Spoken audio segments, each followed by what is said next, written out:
Hey, Peepo.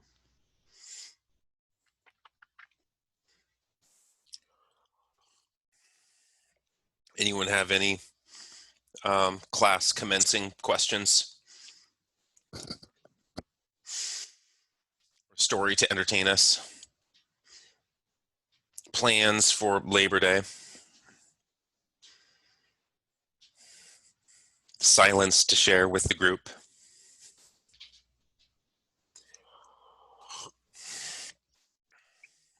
Sorry, Share what the did you screen. say? I didn't have my headphones in at first. Oh, I had nothing to say. There was nothing interesting. You missed Oh, nothing. okay. Um, I was just welcome to Wednesday. That's all I was saying. All right, let me do a share.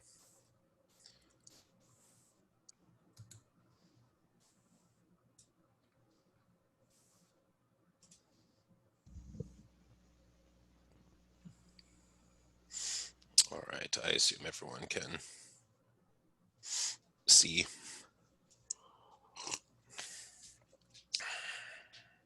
I hope you guys have some sort of Labor Day quarantine plans. It's just returning to summer, I guess.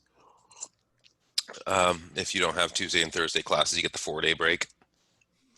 So we're here, and we'll get into chapter 6 in the book a little bit. So there's some more passages that they're copied and pasted in from the actual text into the slides, and then we'll go through a little bit more before we get to exam 1. And so just remember, exam 1, everything that you need will be in the slides. I talk kind of fast over some spots, just trying to cram in. We probably won't finish today's slideshow, but everything that appears Good job on... on that. Was that a question or a accidentally unmuted mic? I'm guessing it wasn't a question. So everything that will be on the test will appear in the slides that you see coming out of my mouth, right, that you hear. And there isn't going to be any, if we don't cover something, it doesn't make an appearance. That doesn't mean every single question is answered in that little recap sequence, though, the little review section. You do want to go through and re-listen if you need to, take some notes. If you feel like reading the book, there are helpful readings, and only the specific pages relevant or that are referencing what I'm talking about are there. But don't feel you have to if you just want to listen and take notes and stuff. What some people will try to do in this class and others, but they'll just show up to lecture, assume that's enough, show up to the test, and then wonder how they got, a C- or something, without studying or putting in any extra moments outside of class. So everything you're going to be tested on is in the slides, in the presentation of them, either oral, like audio, or oral, I guess would work there too, or visual, right, written on the screen somewhere. So this stuff, you should be pretty good with these questions so far.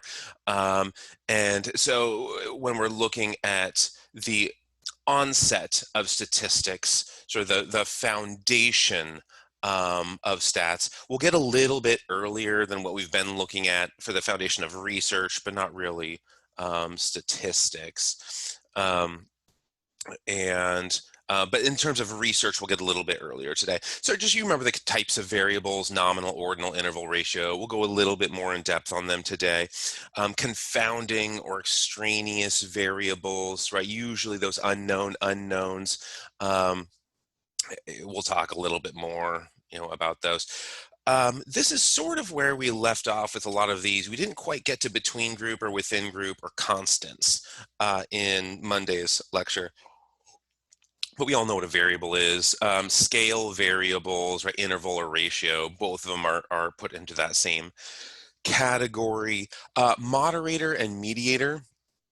I know there were some questions about this on Monday. So a moderator influences the strength between two variables, right? So I think I talked about age and a healing ankle or something like that. You break a bone or sprain an ankle or whatever, and the patient's age is going to affect the healing process. So if you think about moderator variables as the variables affecting that relationship, or like if you're like a guitar player and you play electric or something, you put a pedal in there, right? That's sort of a moderator, or an amp or whatever.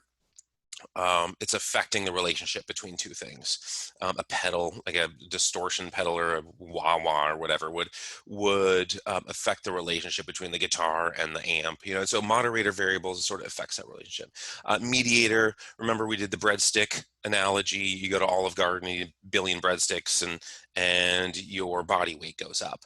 And so the mediator is an explanation of why. It's a mechanism. In that case, looking at something like insulin sensitivity or whatever. So mediators is a better mechanism, better explanation for the cause. The moderator is affecting that relationship. Systematic and random errors. Remember, systematic errors, these are more controllable. It's harder to control random error. Systematic error, you sort of know what it is. You just need to prepare better. Train your administrators better. If someone's taking blood pressure, make sure they know how to take blood pressure. It's not their first go at it. They've had some experience and are consistent in their own collection. Or if you're using an Omron cuff to take blood pressure, just make sure the machine works. So these are systematic errors. Random errors, harder to predict. These are Dalton-Rumsfeld, unknown things. We'll get into constants in just a second, holding things constant. And between versus within group variables, we'll talk about those. But very briefly, between group variables are two different populations, men and women, or Republicans and Democrats, or gun owners and non-gun owners, or basketball players and softball players, or whatever.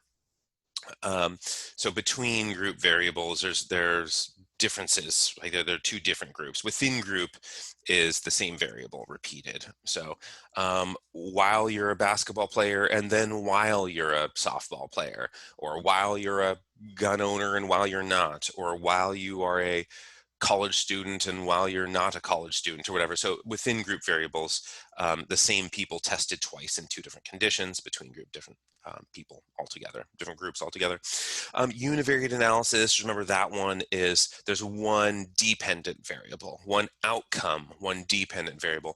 Multivariate, which we don't actually do in this class, we're just going to do all univariate analyses in this class. Multivariate analysis, there are multiple dependent variables.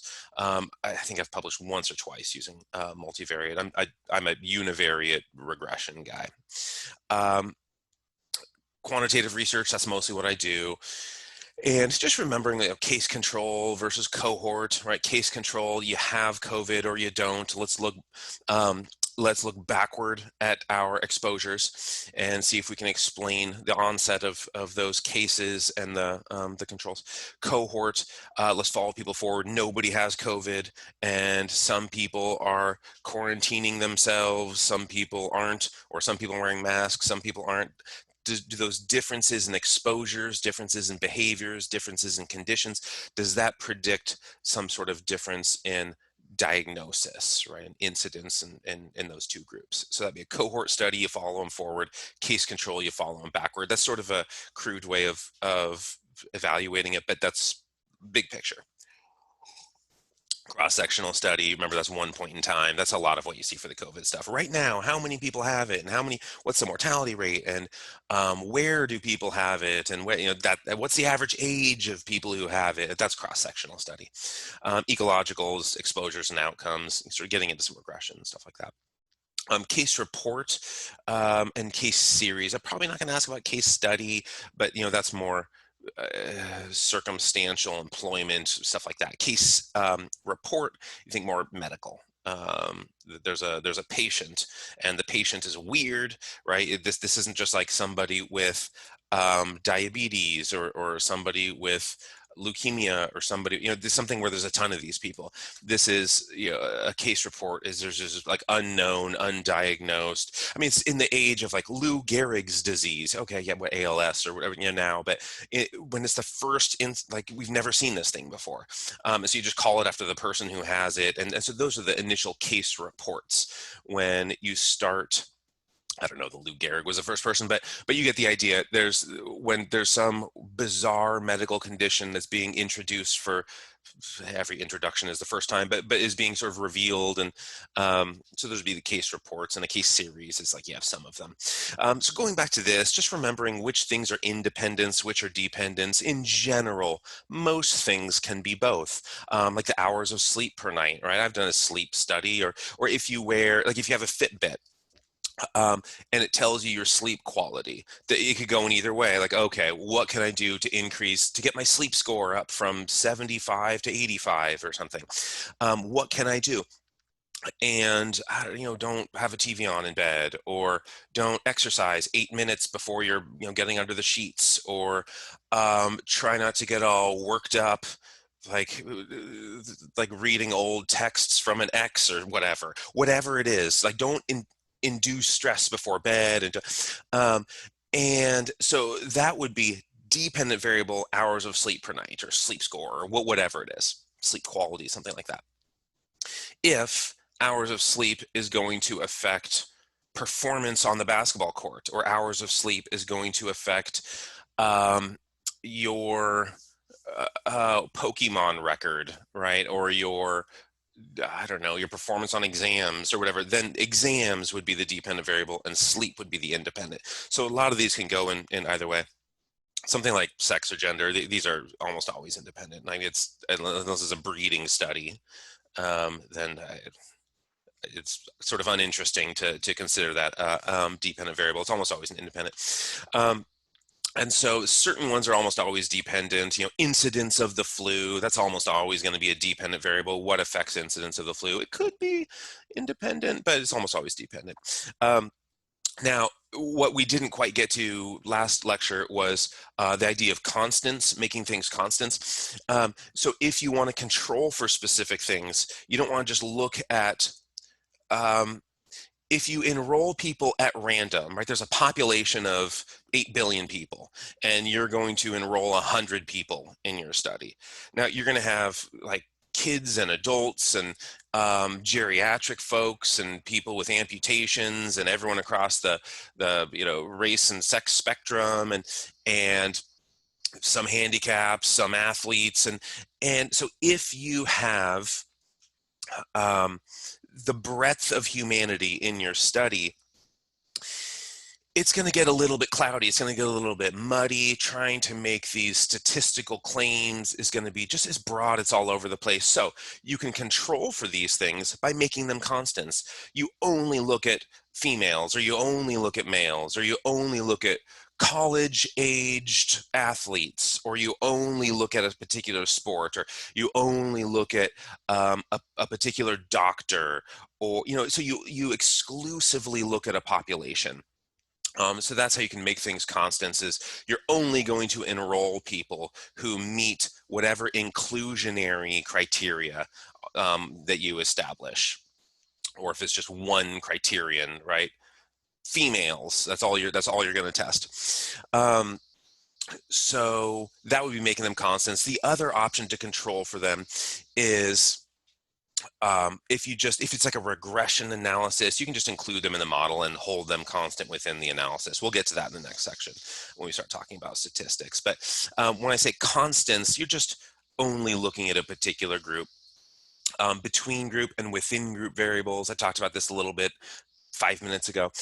Between group variable, again, different subjects in those groups. It's not the same subject tested twice. It's two different subjects. So it would be like 180 students versus whatever, 147, although there's overlap. 180 students versus music theory or jazz history or something. There's probably less overlap there. That would be a between group variable, where you're looking at SATs between the two groups, or you're looking at calories burned in an average day between those two groups. Now, a within group variable, again, you have to test this twice. A between group variable, you can just test one time and your study's over. You have to analyze and write it and stuff, but the actual data collection ends with a single episode, with a single data collection phase. Within group variables, you have to test everybody twice. It's before and after, or it's, you had chocolate cake today, you have like lemon meringue tomorrow, or whatever. So you have to test people twice. So a within group study is more reliable in a way. You're using people as their own subjects, as their own comparison group, but it takes longer to get the data, to accumulate the data, because you have to actually test twice as opposed to once. So within group variable, or within group design, means 2 testing periods, at least 2 testing periods. We talked about this, univariate, multivariate, univariate analysis. This is just, again, dependent variable. You can have infinity independent variables, infinity predictor variables, those variables you manipulate, the variables that cause an effect in something. Colloquially, right, we don't literally cause effects. We build compelling evidence for relationships that appear to be sort of quasi cause and effect. But this is about dependent variables. So univariate means one dependent, one outcome. Multivariate means multiple outcomes at the same time. Just remember these types of questions. How does exercise affect an individual's health? Not helpful, right? Because I don't know what exercise is, I don't know who the individual is, and I don't know what health means. So in the impeachment proceedings of Clinton, there was this line, and this in the 90s, when media was sort of silly and friendly, and Bill Clinton said, it depends on what the meaning of the word is. And it was actually really smart if you look at the history of what he was saying. But that's how specific you want to get in asking these questions. Be a Bill Clinton about it. It depends on what the meaning of the word is. Be really precise. Make sure your words characterize the exact finding you're going for, the exact conditions you'll be doing your study in, the exact population. Just be very thoroughly, exhaustingly specific with it. So then once you come up with a research subject, right? And just make sure it's interesting to you. Again, it can be about anything for this class. Doesn't have to be about health. Doesn't have to be about, certainly, epidemiology. You'll employ epidemiological models, that sort of the statistics, how epidemiology works, right? The mechanics of it, but it doesn't need to be an epidemiological question. But once you've come up with your topic, figured out the variables, right? What your predictors are, what your outcome is. Now you can come up with a few different outcomes, and we can look at that as univariate analysis over here. And then, all right, let's explore a second question. In that second question, let's do another univariate analysis. Let's look at a third question. Here's another univariate analysis. So you don't need to limit yourself to a single dependent variable. We can do multiple analyses. We can look at things in multiple ways. And I mean, just like there's multiple roads to get from home to campus. You don't have to go the exact same way every time. There's different routes you can take. And so sometimes it's helpful to just like put all distractions aside and go for a walk with a mask on and ponder. Just go through like the ponder phase. Have a drink beforehand, do whatever it is you do, and go ponder. And you'll come up with something. You'll come up with some sort of topic, some sort of area of interest. And at that point, when you have your area of interest, you know what you want to be researching, what kind of topic you want to research in. That's when you start doing your background reading, aerobic exercise, postmenopausal cholesterol, whatever you want to type in at PubMed.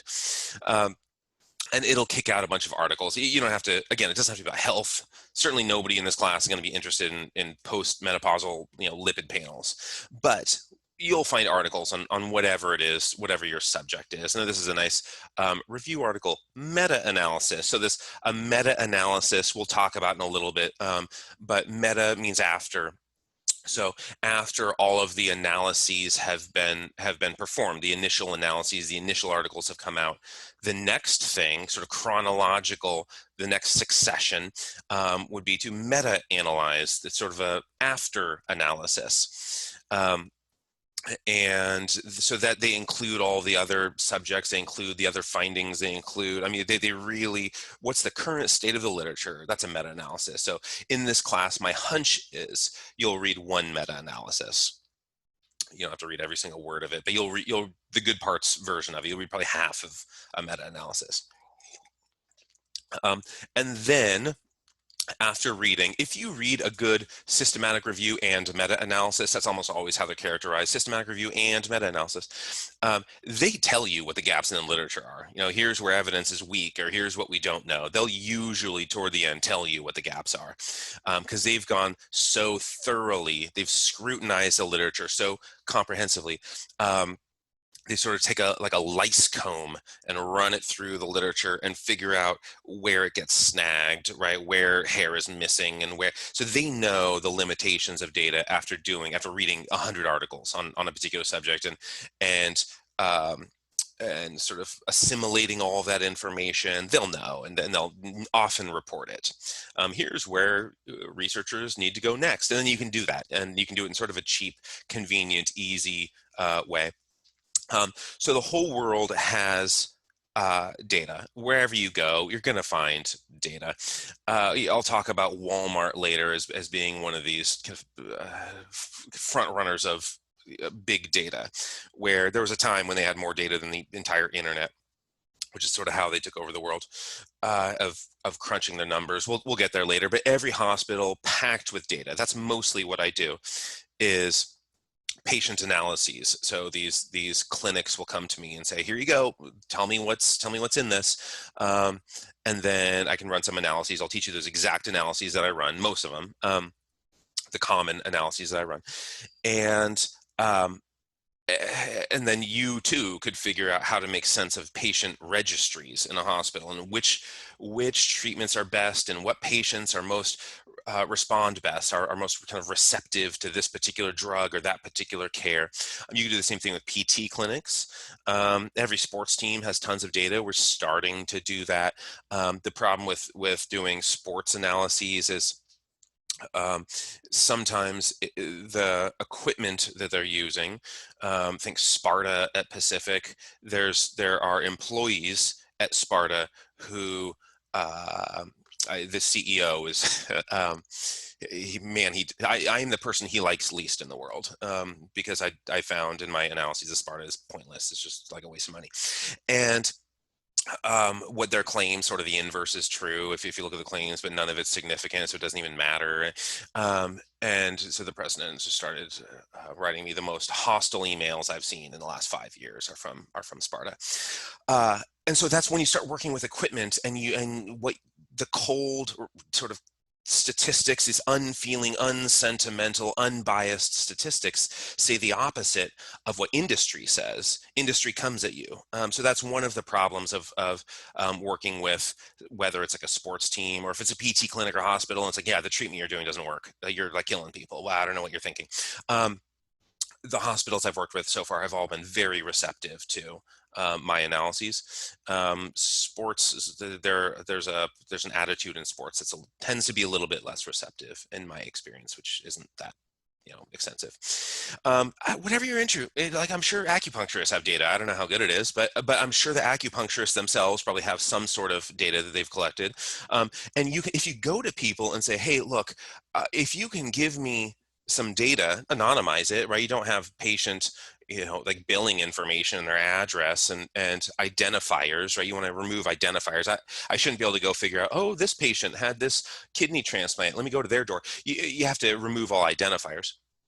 But if they give you the data, you just put them as co-author, and you'll find people are much more giving with their data, because everyone wants authorships on things. It's like, oh, can I have your data? And they're like, yo, please, publish as much as you want.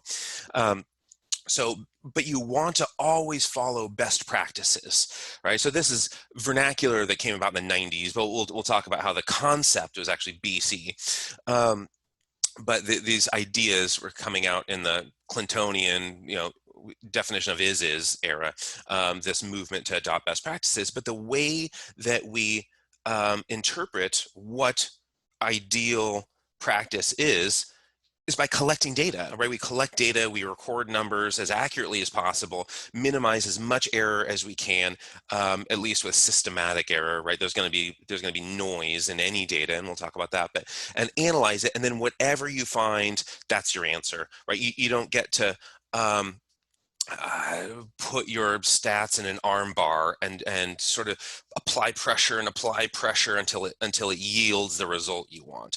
That's a common problem in statistics. Earlier, I talked about Mark Twain's line about, there are lies, damn lies, and statistics. And it's easy to put numbers through this sort of statistical Cirque du Soleil, right?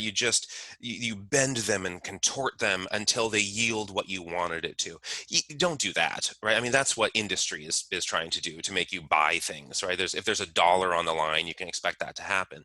And it really happens in pharmacological research, but I'm actually okay with that, because if people weren't making a bunch of money on some of these drugs, we wouldn't have the drugs. So medicine has been advanced by the dollar. It's also held back by it. Where you come in is identifying where statistical trickery might live, and then also where you come in is not subscribing to the trickery, right? Not being a gymnast with your numbers. What you want to do is analyze without bias. You can't begin with a finding and then figure out how you got there. And like, oh no, this is how I got there. Yeah, okay. You're pretending like that's a straight shot. That was the most circuitous statistical pathway with weird independent variables and weird exclusionary criteria enforced after the fact. Like, you don't want to do that. So going back to variables,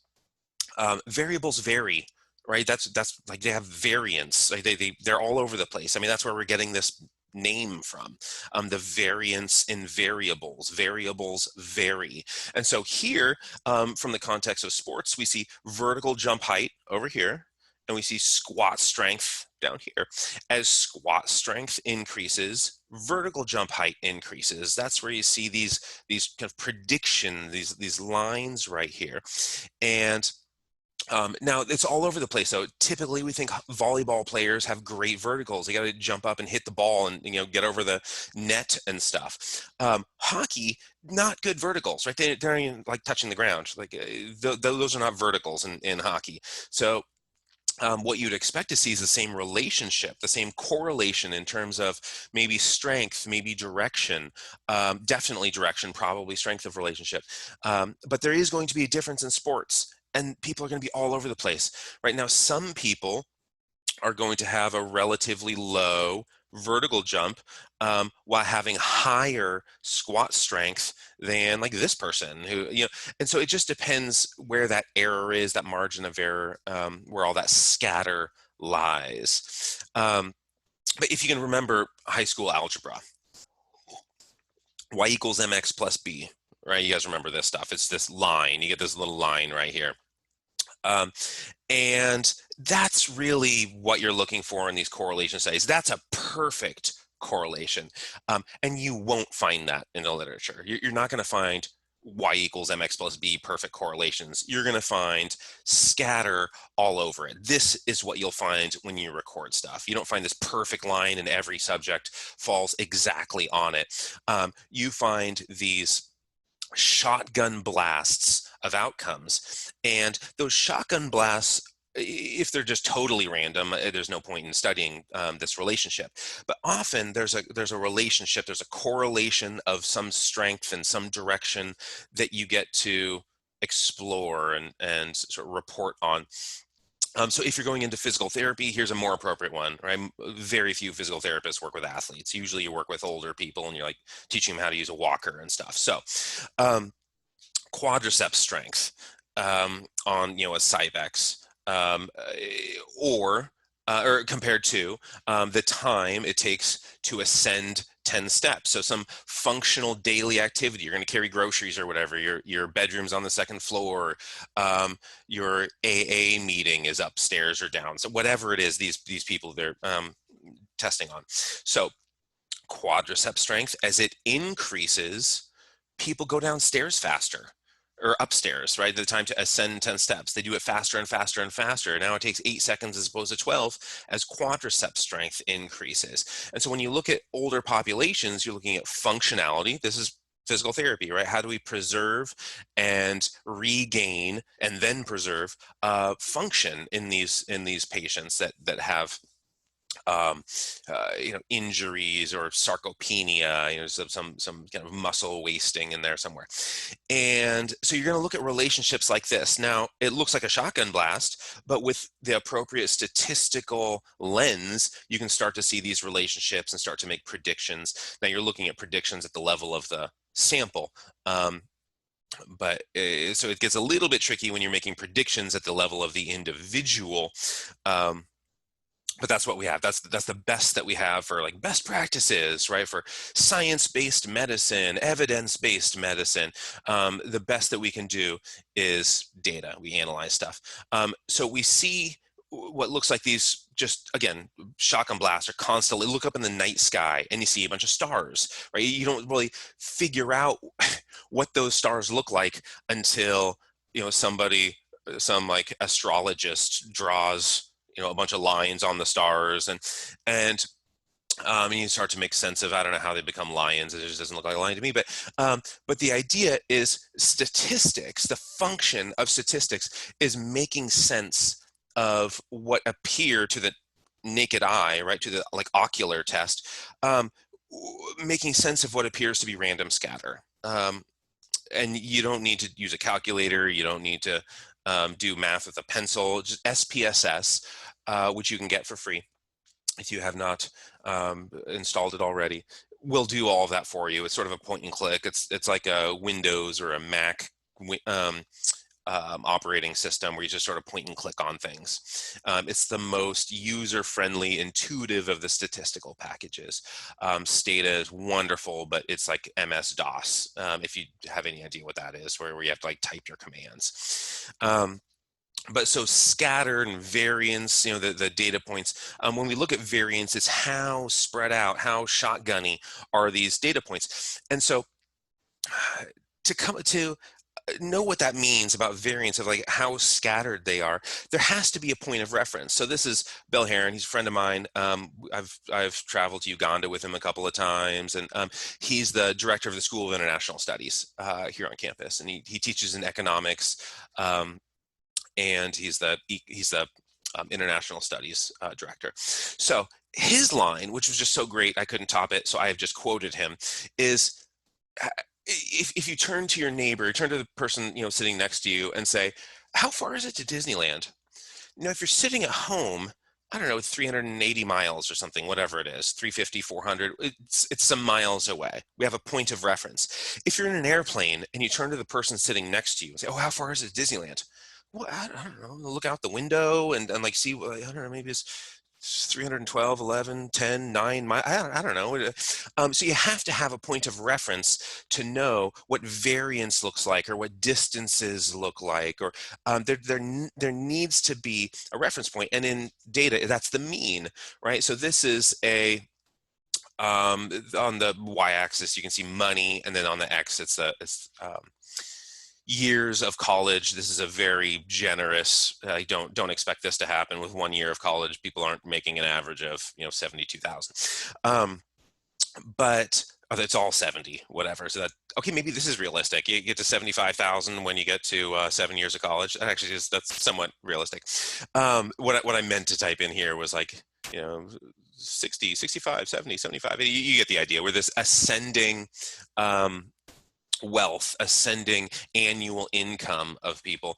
And then on the x-axis is how many years in college. So what you expect to see is a relationship that goes up, up, up, up, up. With each additional year of college, your annual income goes up by, whatever, $5,000 or something like that. But not everybody makes the same amount. Some people are going to go into some family business where they're starting at $200,000 a year, right? Some jobs pay way more than other jobs with the same amount of college, right? You go into college for, X semester. Just to say, like for me, what I'm qualified for, I had 2 job offers upon graduation. One of them was specific, and one of them was as a statistician. The statistician job paid $2,000 less than double. So if it were just $2,000 more, it would have been exactly double what Pacific offered me.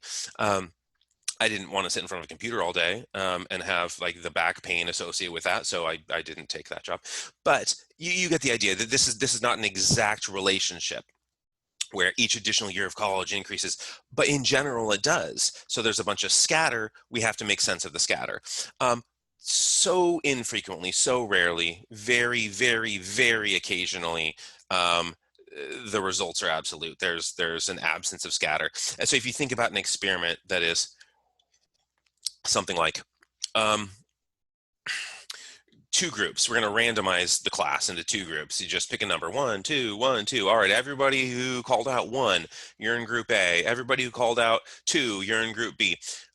Group B, get in a sleeping bag, right? Group A, get behind the Civil War cannon. You're going to shoot the person in the sleeping bag. Okay, survival at the end of that, Group A should have 100% survival. Unless something goes wrong, right? Group B, I doubt they have any survival, right? So there's 100% versus 0%. There's an absolute. There's no scatter. There's no variance there. Okay, you don't really need to run studies like that, though. I mean, this is it's obvious what's going to happen if it's 100%. What we need answered in life is situations in which there is variance, there is scatter, there is unpredictability. The unpredictable situations are the only interesting ones, the only pursuits worth answering. If we already know the answer and it's absolute, what happens when the bullet enters my head or the cannonball goes through my mouth? That's not interesting, right? I mean, it's just you see a battlefield and you have the answer. You don't need to run experiments on it and scrutinize it with regressions, and in this case, like a logistic regression, an odds ratio of mortality. So getting back to these types of variables, we've been talking about this a fair amount.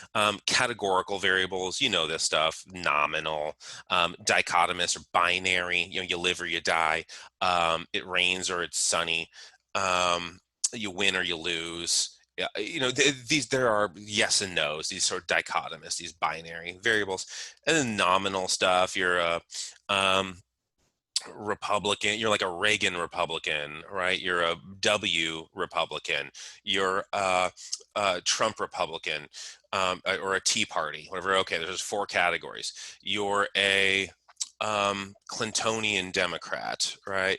You are a Bernie Sanders Democrat. You're a Green Party, so there are all these different political parties. It's not like it's just has to be 1 or 2. It's not this binary thing. Sometimes it is, sometimes it's not. And then when you get into the continuous data, right? There's discrete variables, which, I mean, these are just integers, right? They're just they're countable.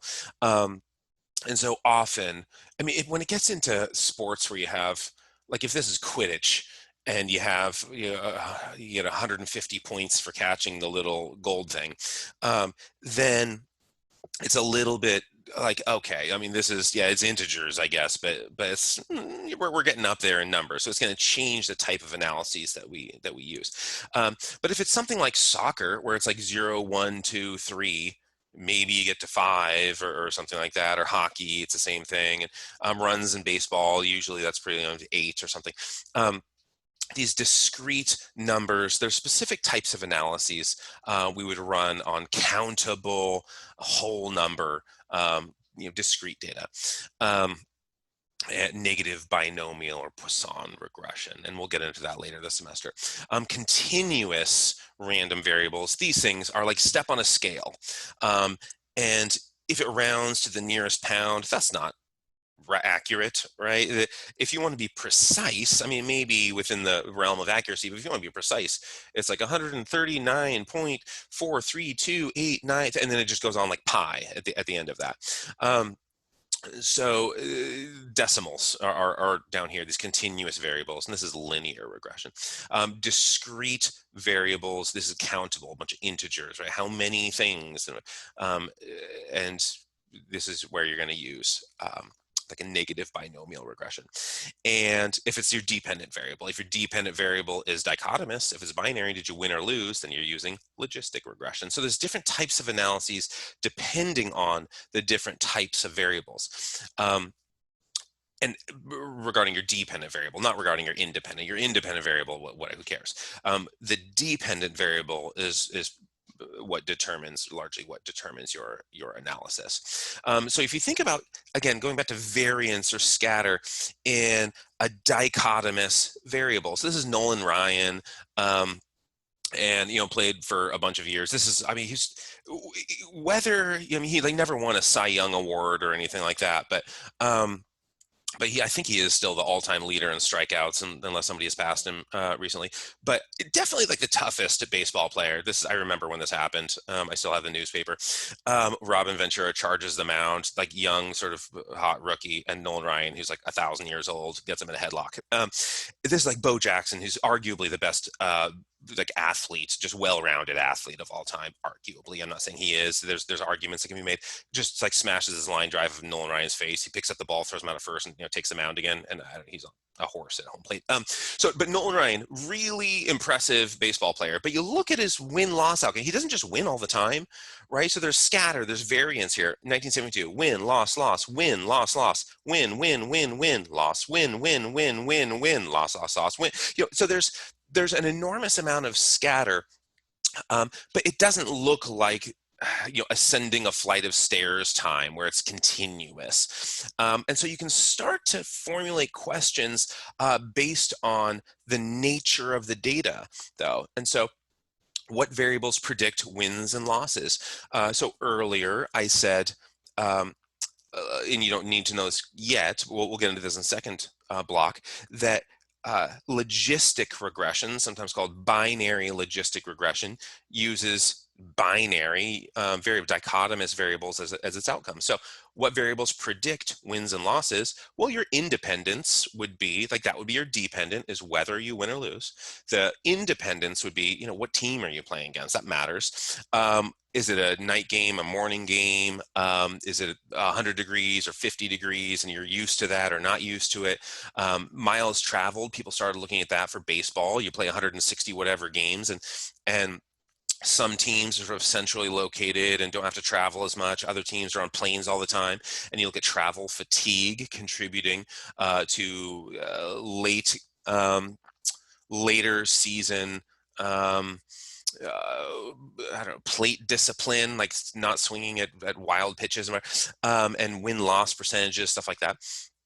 And then, so there's so many variables you could look at. And this is what we decided to do for the NBA and salaries, was to look at a lot of different variables and figure out what actually predicts salary. It's probably not what people say, and it's not what they think, and it's definitely not what they say. So what is it when someone's coming up with a salary? What actually matters here? And cold, unbiased, unsentimental, unfeeling, just frigid, icy statistics will give you a real answer. Sentimentality always leads you in the wrong direction. If not always, it's at least unreliable. We could do the what affects salary. Look at Nolan Ryan's salary. 1972, 27,000 a year. 1973, 47,000 a year. 1974, 100,000 a year. Now, part of that reflects the growth of athletic reimbursement. So you'd have to control for the year, right? Year by year, you have to hold that constant. And so either you hold it constant by including year as an independent variable in a regression, or you just look at a specific year, 1972 or whatever, at one particular time. Now, you can manipulate, you can modify data to take on different characteristics. If you have binary data, you win or you lose, you can look at each year. So this is just Mets versus Giants, right? So New York versus one of the New Yorks versus San Francisco.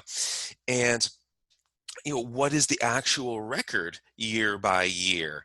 If you get into, what year is this? 2002, it appears that the Mets did not play well against the Giants. They did not win a single game against the Giants. And so year by year, you can convert binary data into discrete or even continuous, depending on what you're looking at. You can convert binary into other forms. You're not stuck with what you have. You can, think about BMI.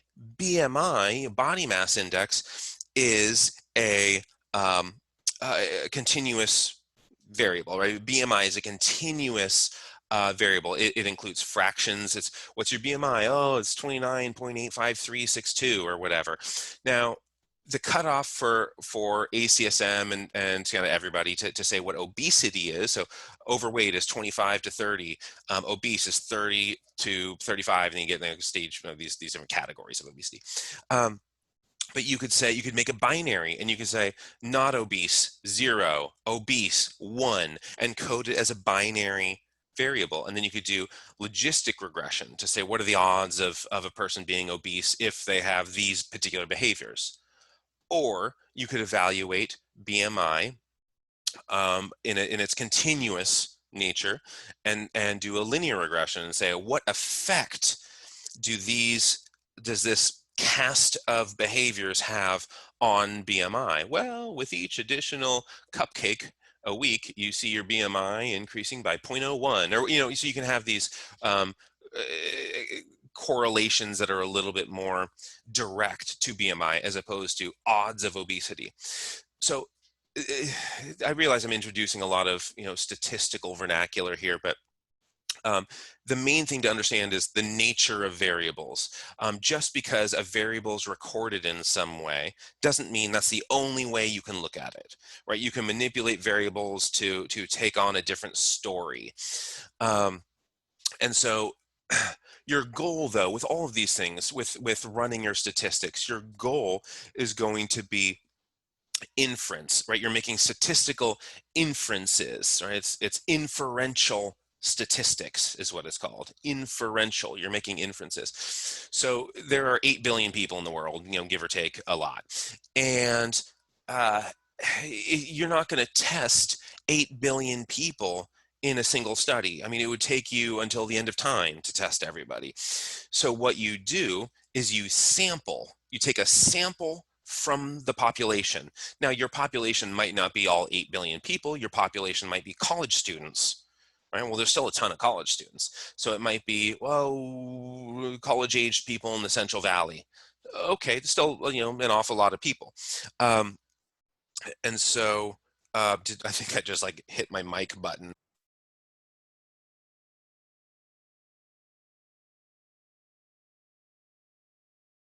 You're muted.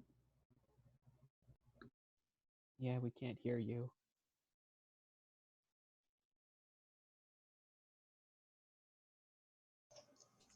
Am I still muted? Will you guys, if you can hear me, will you? Oh, you're You're good, good Jensen. now. Okay. All right. Sorry about that. Thank you for speaking up and not having me just kind of ghost the words for the next however long. So you're making inferential statistics, right? So you're making inferences about the population from your sample. You might have 100 people that you test, but you're not talking about the 100 people in your study. You're trying to make claims about the larger population. Collegiate baseball players, okay? So you test 100 collegiate baseball players. That's not all of them, right? That's some of them. And so you make inferences, you make claims about the larger population that you're sampling from. So again, population, everybody in a particular group. It could be the population of adult women or the population of prepubescent boys or whatever. Or it could be the population of epidemiologists in California. I mean, these are particular kind of subpopulations, and your sample is not a population. Your sample is the group of subjects that you actually analyze to make inferences about the larger population. So again, what you're trying to do is explain a bunch of variants. There are going to be responders and non-responders to everything, like a huge heap of cocaine or sugar or what's it called, coffee or whatever, white coffee. Um, there are going to be responders and non-responders. Some people can drink coffee and go to sleep, and 10 minutes later they're snoring, and the next thing they know, it's morning.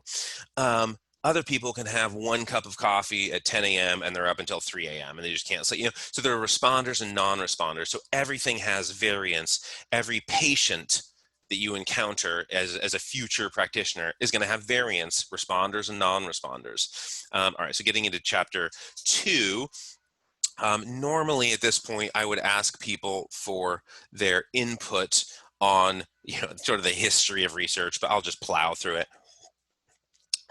So the purpose of research, right? So this is to inform better decisions. This is to sort of educate the world and kind of inform better predictions and decisions, which lead to behaviors. Is all research true? Nope. We'll get into that later. Sort of the nature of why so many statistical findings turn out to later be overturned. This Ioannidis, this guy has done a lot of work on that, and we'll go through some of his work about why is so much research false. And research, this isn't a new undertaking. So when you look at things like, normally I just say, all right, guess when these things were invented, and the piano, so it's pretty recently, 1700s, and then chainsaws, okay, a couple centuries later. Toilet paper is remarkably late, 1857. Versions of toilet paper earlier, but certainly in the US, it was just a bunch of like, corn, like sometimes magazines, but mostly like corn husks and stuff that people were wiping their asses with, until Joseph Gaiety invented toilet paper in 1857 with aloe and his name written on every single piece. But there's a lot of really old things. And research actually follows, the first study that I know of is in the Old Testament. And so the Old Testament is written over a lot of centuries. It's not like someone banged it out in a day. But the book of Daniel is the first study that was ever conducted and published that we know about. It's decent. It's not good, but it actually is a decent study. And so what happened, this is the King James Version, which is sort of the poetic, hard to understand one. But then Daniel said, who cares, blah, blah, blah. Prove thy servants. Remember, prove means test. It doesn't mean like definitive evidence, although that's colloquially what it means today.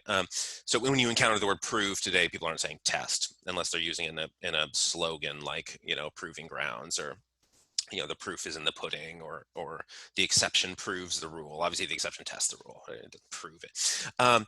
So prove thy servants, I beseech thee, 10 days, and let them give us pulse to eat and water to drink. So pulse is like stuff with seeds. It's like lentils and peas and veggies and whatever.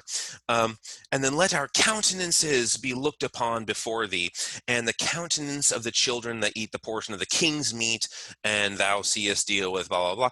So there's consent, and 10 days, right? At the end of 10 days, their countenances, their appearances are looked upon, and then conclusions are drawn, right? And there's, you can like read a version of it that's written in like contemporary English too. There's infinity translations of this, whatever, new, revised, standard, this, whatever. So, but what this study is hypothesis testing, right? This is the first occurrence that certainly that I know of, and I've looked, the first ever published occurrence of hypothesis testing. And so at the end of it, it's, your countenance is gross. And so there isn't a lot that's measured here, but the actual study structure is pretty sound. Some articles, isn't the only one, some articles have evaluated, the pros and cons. This was one of them that evaluated, what they did right.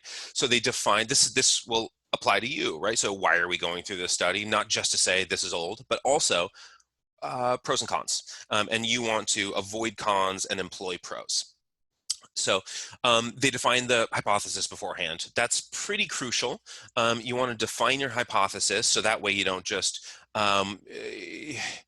come up with a billion different findings that it's a way of sort of statistical, again, we talked about sort of the gymnastic side of things. And if you can define a hypothesis before running your stats, that is one of the most effective ways of purging bias, or purging anything that's a little bit too eager to elicit findings. And then you design your study in a way that ideally, optimally answers that question. There's an experimental group and a control group, right? This is like a randomized controlled trial. This isn't epidemiology. This is like a randomized trial. And then there are 2 samples of children who are selected from a defined population, right? Hebrew children is the population. So just like I said, baseball players could be a population. Middle-aged Democrats could be a population, right? Hebrew children, that's a population. So there's 2 samples drawn from the same population. So if you do inferential statistics, that's the only population you're talking about. You can't make inferences to a population you didn't sample from, that you didn't test. Inclusionary criteria, the reason, who you're sampling, those were described. So, skillful in all wisdom, cunning in knowledge, understanding in science, whatever. Okay, there are inclusionary criteria. If you want to be a subject in this study, you have to meet these criteria. One exclusionary criterion was enforced, right? If children in whom no blemish but well favored, so if you're blemished, whatever that means, then you're not eligible. If you meet all the criteria for inclusion, you're skillful in wisdom and stuff, and then like, all right, we have everybody who's a candidate, everybody who's eligible for the study. Little, Tommy is blemished, you're out, right? So that's an exclusionary criterion. They predetermine the study length, right? It's 10 days. We're going to have some people eat kind of meat and kind of put grandiosity in their mouths for 10 days, and other people are eating pulse, right? They're eating like lentils and veggies and stuff. And so there's a predetermined, it's going to be 10 days. That's also very helpful. In pharmacological research, they do this weird thing to make a profit, right? But it is I'm trying to think of what it's called.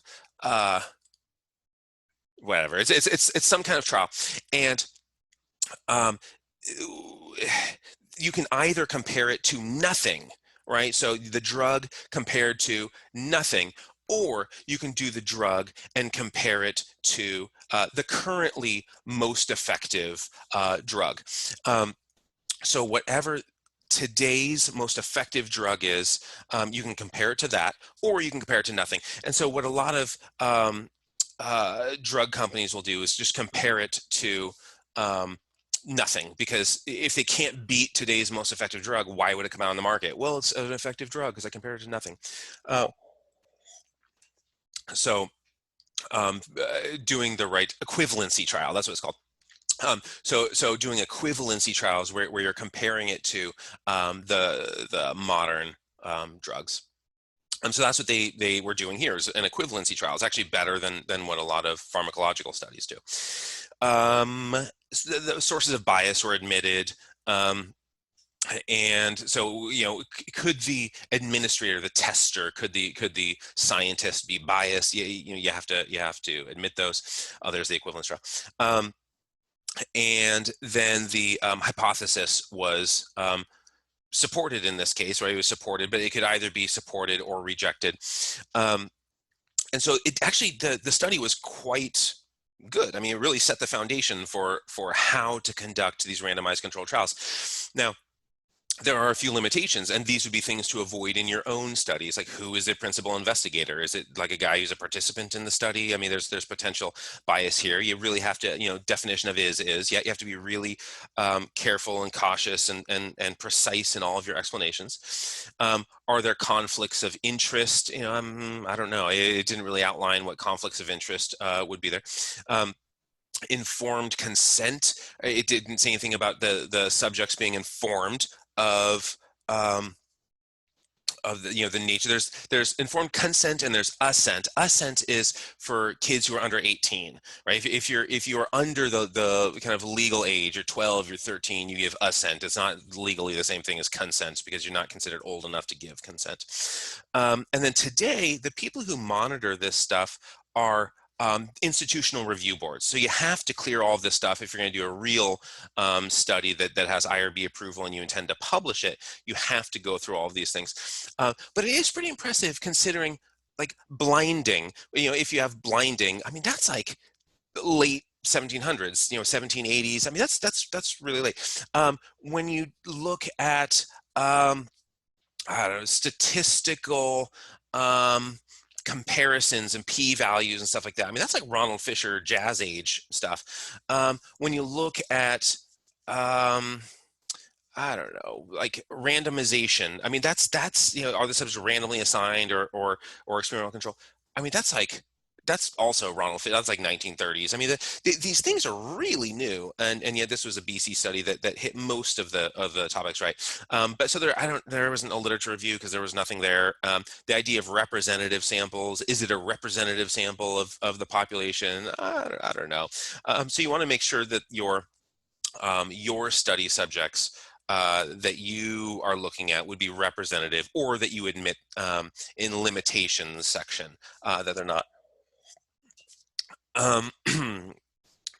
So again, like, is there an objective assessment? Well, nothing was measured, right? This is, I look at your countenance and you sicken me, or you look pretty or whatever. And so, but you couldn't do like lipid panels back then. Okay, having you eat lentils, let's see what your cholesterol looks like. Let me check your blood pressure. You can't do that stuff back then. So countenance is about as good as it gets. For a first study. But again, blinding, remarkably recent addition. Quantitative assessments, and these are pretty recent additions to research. And so all of that stuff you want to include in yours. You want to note the limitations that are now possible to avoid in yours, and note the strengths that are still possible to include in yours. So again, evidence-based medicine, this vernacular sort of entered common speech in the 90s. But I mean, there's like as evidence-based as most, what people are doing today. You get into the 19th century and people are already doing this, and Pierre here was studying like tuberculosis. He was studying like pneumonia, all the common death threats of the day. The COVID of the day he was studying, but you don't need to know his name. But that's just to say that quantitative assessments are sort of recent, but people have been doing it for a long time. And if you're not doing it today, if you're not doing quantitative assessment, I mean, it can be compared to palm reading without ludicrous comparison, right? This person with their like disco balls around their if you're not quantifying things, if today you're looking at a countenance and saying that's good, that's bad, when we have options for real kind of calculated statistics that are unbiased, it's suspicious. It's suspicious if you neglect to use numbers and statistics to favor some sort of outcome, and just like, no, to me it looks this way. All right, getting into chapter 6. Again, the political arithmetic, and looking at the sort of 17th century origins of the second half of the 1600s, and these very rudimentary, very basic sort of quantifications is the start of all of this stuff. In the 20th century, there weren't that many scientists. Right, so there was this science, that magazine, the journal Science is one of the top scientific journals in the world. Science, and New England Journal of Medicine, and Nature, and Cell, and Lancet, and whatever. But so Science is one of the top ones, and the editor published this complete directory of like every scientist in America, and there are 4,000. Somewhere in here it says there are like 4,000. Yeah, there's more than 4,000 total, scientists in it. And this is actually, these are looks, is a look at the actual pages of listing. It's a glossary of scientists. And then, after World War I, we start to develop research a lot more. It becomes this opportunity for a career path. People start to explore this, and this divide between applied research, which is more what I do, where you're looking for applications, end user in mind, right? And then pure research, which is, you were sitting at the bench, right? You got a Bunsen burner going, or a Petri dish, or you're working with fruit flies or something like that. And then Hoover, who everybody sort of blames for the Great Depression, right? So like Hoover flags, right? Empty out your pockets, right? Just have your little flags hanging out of your pockets, because he was in office when during the original Great Depression, but he was a champion of research. He was a great champion of research, and so research kind of grows and grows and grows and grows. And then today, there's actually a new edition that came out in 2015, but that wasn't out yet when I wrote this, part of the chapter. But it's 48 pounds. So this book of researchers, people who do research as a profession, it's a 48-pound book with over 9,000 pages. And for some reason, you can either buy it for $5 or $1,300. But this research as a career grows and grows and grows and grows, and everybody who does it, right? We all fall somewhere on the spectrum of bench to bedside, right? Again, bench, you're doing a bunch of work with like it's biology labs, and you're looking at mosquitoes and stuff like that. Bedside is more kind of epidemiology and crunching the randomized controlled trials would fall in here too, about kind of medical practice and drugs and whatever. But all research falls somewhere on this spectrum. It's not like what you do at the bench doesn't eventually get to the bedside. This guy could be working on, like, let's just go through the examples. Like, a physiologist examines the effect of a mechanical signal directed at cells in a culture as an effort to understand the relevant gene expression. Okay, that's very bench. That's like cell cultures. But as soon as you start to understand the lessons that come from that, right? As soon as you start to understand that gene expression can be affected by some mechanical load, right? So maybe you're looking at like integrins or something like that, some protein that deals with transmission of mechanical loads, then you can see how that will eventually end up at the bedside with physical therapy, right? These mechanical loads and gene expression. Gene expression, we're making a bunch of proteins. Proteins, you're recovering a tissue or regenerating something. So we can see how the bench eventually ends with some sort of clinical application, sort of no matter what it is.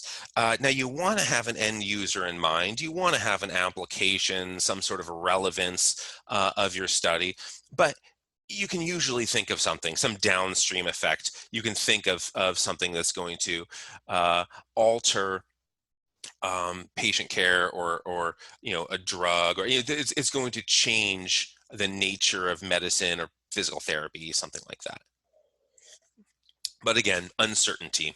Statistics is it's a matter of uncertainty. This is Craig Deniger. This is who I wrote the chapter with. And that was he typed that line into the book, talking about identifying the purpose. What is the purpose of the research? And then statistics, again, it's just coping with uncertainty. The nature of the world is an uncertain one. And time left. All right, like 8 minutes. So there's what's called the hierarchy of evidence, and you will probably read a bunch of meta-analyses or one meta-analysis, right? You're probably not going to read cohort studies or case controls or something like that. But this is the original diagram I submitted to the book. That's what they changed it into. But down here at the foundation, we have ideas, right? We have expert opinion. We have pretty much anyone's opinion. I mean, you just go on the internet now, it's just opinion after opinion. There's very little, data behind it. But expert opinions are sort of anecdotal things. Oh, I once saw whatever. That would be the foundation. And that just gives us ideas to initiate research. It's easier to do research on animals, right? Just get a rat or something. Do that research, and then you can start to figure out some of this bench science, very unconnected to human experience and well-being, and then you'll generate some ideas for epidemiological surveillance, or those could come independent of bench science, but, the cohort, the case control, stuff like that, cross-sectional studies. So the epidemiological study, there's no intervention. Once these steps are down, once you have the foundation of that pyramid in place, then as a matter of sequence, then sequentially you'll move on to the randomized controlled trials. IRBs are not going to let you start a randomized controlled trial from some hunch that's never been tested, and you're going to put people at risk or spend a bunch of money or do whatever dangerous, unnecessary thing when we have no evidence that that might even be the answer, right? So you'll usually see some epidemiological studies first, maybe some bench science that indicates there's going to be an effect that can later be studied with a randomized controlled trial. And then remember, the word meta means after. So like Aristotle wrote, metaphysics after physics. If something metastasizes, metastasis, after it's in stasis, after it's static, whatever, then it's metastatic, then it's on the march. Meta, people use the word meta to mean like unlimited things. It's sort of become this ridiculous word, but it just means after. And so a meta-analysis, after all of your analyzing, you've done all of this stuff. Now you get to do this after all of that. So uncertainty and consequences. That's, Ben Franklin, he like starred opposite Nicolas Cage and National Treasure. His line about, in this world, nothing can be said to be certain except death and taxes. That is sort of telegraphing the idea of never has certainty invaded our conversations or our behaviors or our understanding. At no point in human history has uncertainty. That was in a letter to Jean-Baptiste Leroy. When I typed that name into Google, I got this guy who maybe is trying to model. But I don't think that's who Ben Franklin's thinking about, but the idea of inferential statistics is trying to cope with uncertainty, right? We have uncertainty in every single thing we do. Uncertainty, uncertainty, uncertainty. Statistics try to manage the uncertainty to give us some amount of confidence to speak against it, hopefully in an inferential nature. We're making inferences about populations, about larger problems and larger populations. So to give uncertainty a face, if you think about cigarette smoking, just like more than 85% of lung cancer cases are attributed to smoking. However, fewer than 20% of people who smoke develop lung cancer. So some people will smoke a cigarette in the morning. It's the first thing they do before they get out of bed, and they have 10 more cigarettes before breakfast, 50 more after coffee. Somehow they're 102 years old with a raspy voice. Other people will smoke 56 cigarettes and die. And so there's responders and non-responders, right? There's uncertainty in everything. There's variance. There's scatter in everything we do, and we try to cope with that. The frequentist way, which is what I teach, the frequentist way. Not that I dislike Bayesian models, but it's a little bit too much for a semester. But Ronald Fisher, I'll talk a lot about him later, sort of developed the frequentist approach, which is coming up with, again, unbiased statistical, just math to answer it for you. So you don't have to get too whimsical. You don't have to use your scrutinizing kind of philosophy too much. It's just a bunch of numbers. And let's stop here. We'll pick up here later where it's just, if we were to design, let me do it. We'll end with the tattoo thing. Let me do the tattoo thing really quick. So you can design experiments, thanks to Fisher, where you enroll people and sample, and then you run the statistics. And there's some fascinating studies done on sweat rate and tattoo. So if you have tattooed skin, the sweat rate is different where that tattoo is. Now, before, people just said, no, it's all the same. There's just no difference. Tattoo skin doesn't change the nature of that skin. Okay, but that's just your opinion, right? That's not numbers. That's not math. That's not science. That's just you talking, right? So people started running the experiments, and these are pretty new. So this is 2017 is the first study that was on this. And what they found was P is equals 0.001, very compelling. We'll talk about, there's a 3-lecture series on what a p-value means, that there's less hydration, less sweat, right, coming from tattooed skin, and it's the same subject, like one arm versus the other arm, and then you're also losing with a p-value of 0.02, you're losing more sodium in the tattooed skin. So there's greater sodium loss and less water loss in it. So then it becomes, consider Craig Deniger's line of identify the purpose of the research as well as the end user. Now in the MBA, there tends to be a lot of tattoos, right? So tattoo skin, like this one over here, man, his neck is all tatted up. He can't sweat very well out of his neck. That's supposed to cool him. Thermoregulation is one of the key factors in maintaining endurance on the court and muscle activity. I mean, unlimited studies there. I mean, you'll never read the end of them if you begin there. But the studies here are young, so it's possible there's inaccuracies in the studies. But what the math says so far is he just ruined his performance on the court by doing that. Now there may be types of adaptations where he'll develop an enormous sweat rate down here, like in his ribs. Down where his spleen is, right? He'll develop some enormous sweat rate or something. But considering the nature of the question can apply to anybody, and I will stop there because we are out of time. Anyone have any questions? Yeah, just to be clear, where can I find the PDF for the slides on Canvas? Because there is no PDF. It's just this. I mean, the PDFs are like huge, and I would run out of room like there's file size limits. Okay, so just watch the lectures instead. Yeah, just the recorded lectures, and otherwise we can only have like 5 or 6 lectures up at a time, and I have to just keep deleting. So, so all the slides in here, if I haven't covered a slide, if it doesn't appear, it's not on the test. So it's not like if I don't get to slides, you're not going to be like tested on the things I didn't get to. I appreciate. You're going to test us on things like, I don't know, important people, or like the Book of Daniel or whatever we were talking about. No. That kind of stuff. Fisher, I'll test you. There's I haven't introduced any people yet that are of importance for tests, but like Carl Pearson, we haven't introduced him yet. I'll ask about him. Ronald Fisher, I'll ask about him because they're the foundational kind of frequentist scientists. But I'll tell you the people, like I remember this person. I'll let you know.